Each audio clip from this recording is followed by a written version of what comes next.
নিলে টিপস এটা দিয়ে দেন। কিন্তু উকিল সাহেব, কোনো কিন্তু নাই, এখানে ফ্যাক্টরি হলে তো তোমাদের ছেলে মেয়েরা কাজ করবে, সরকার কি আর লন্ডন থেকে নিয়ে আসবে নাকি?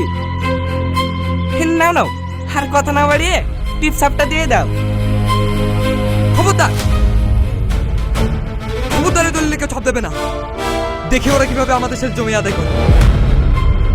আহা মাস্টার মশাই, আপনি আবার এই গরমে কষ্ট করে আসতে গেলেন কেন?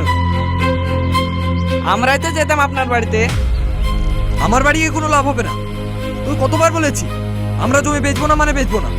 তাও তুই নির্লজ্জের মতো বারবার চলে আসিস কেন? কি করব বলুন মাস্টার মশাই, হারামে টাকা না খেলে আমার আবার সংসার চলে না। তাই বলছিলাম, সবাই যখন সই করতে রাজি হয়ে গেছে, আপনি আর না করবেন না।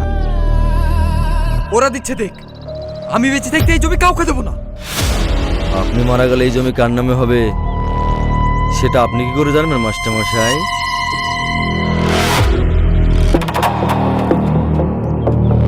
আচ্ছা তুই? হ্যাঁ আমি। এই পুরো জমি খালি করার টেন্ডারটা আমিই নিয়েছি।